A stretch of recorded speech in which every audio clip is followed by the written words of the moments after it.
नमस्कार, मैं हूं आपके साथ हर्षिता और आप देख रहे हैं आरवी एक्सप्रेस 24। देश और प्रदेश की तमाम खबरों को देखने के लिए आप हमारे चैनल आरवी एक्सप्रेस 24 को लाइक करें और सब्सक्राइब करना ना भूलें। मसूरी में कैबिनेट मंत्री गणेश जोशी ने मसूरी देहरादून राष्ट्रीय राजमार्ग पर वाल्मीकि मंदिर के पास क्षतिग्रस्त क्षेत्र का निरीक्षण कर अधिकारियों को तत्काल व्यवस्था सुधारने के निर्देश दिए। उन्होंने कहा कि यातायात को सुचारू बनाने के लिए फिलहाल छोटे वाहनों के लिए एक मार्ग खोला जाए और मरम्मत कार्य को शीघ्र पूर्ण किया जाए।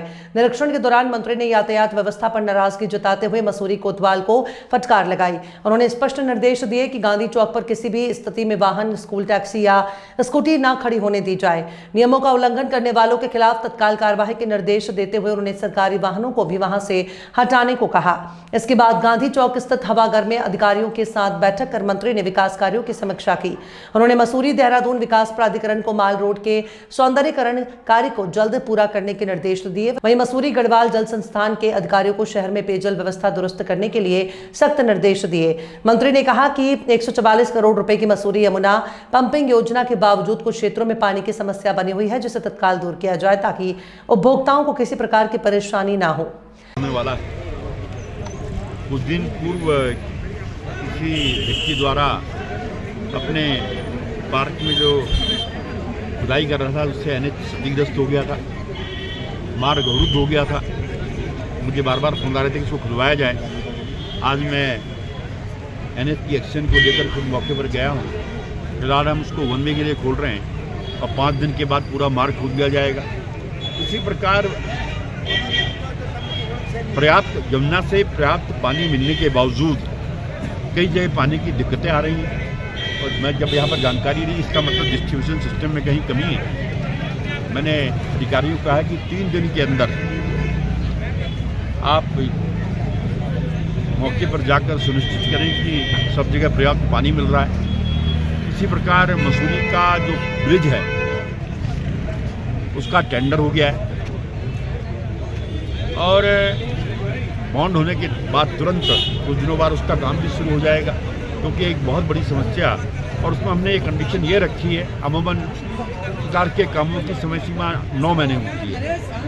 हमने कहा कि 4 महीने के अंदर दिन रात काम करके ये पुल तैयार किया जाए और यहाँ की जनता को सुरक्षित किया जाए, यहाँ के टूरिस्ट को सुरक्षित किया जाए ताकि दिक्कत न हो। और अभी एमडीडी द्वारा भद्राज मंदिर में, सुहाखोली की मंदिर में, बुरासखंडा में जो काम किए, मैंने उनकी समीक्षा की है। जितने भी एमडीडी के काम हैं वो भी शीघ्र पूरे होंगे। और एक मैंने कहा कि सरकार, हम जब हॉलीवुड जाते हैं तो दूर से दिखाई देता है हॉलीवुड, तो हमने कहा ऐसा कोई पॉइंट का आप चयन यहाँ पर करें तो दूर से आए, क्योंकि तो मसूरी सबसे सुंदर तरीके से दिखाई जाएगी मसूरी और लोग उसको देखें।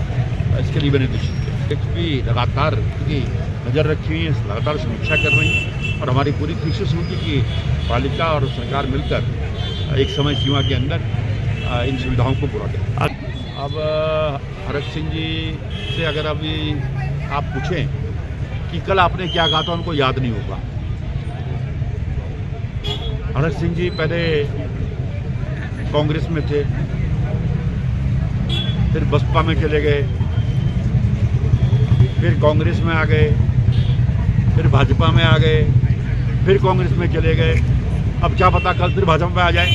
तो मेरे अंदर इतनी शालीनता है कि कल को मेरे आए तो मैं उनको गले लगा सकूं, तो इसलिए मेरा कहना उचित नहीं। हम तो जिस दिन चुनाव जीतते हैं अगले चुनाव के लिए तैयार रहते हैं और मेरा मुकाबला स्वयं से है कि मैं उससे कितना अच्छा कर सकता हूँ। तो 1 हफ्ते के अंदर जो डिजिटल प्रक्रिया बनाने की मैंने अधिकारियों से बातचीत कर ली है, 1 हफ्ते के अंदर वो शुरू हो जाएगी। दूसरा, मैंने कहा कि उसका जियो हुए 2 साल हो गए हैं, लेकिन उसको कहाँ ले जाया जाए तहसील जगह। तो मैंने कहा कि जो हमारी टूरिज्म की पार्किंग है वहाँ पर पार्टीशन के उसको बना देंगे और सीगी एसडीएम के बना तो उस पर काम करेंगे और मेरी पूरी कोशिश होगी कि 2-3 महीने के अंदर हमारी तहसील शिफ्ट हो जाए।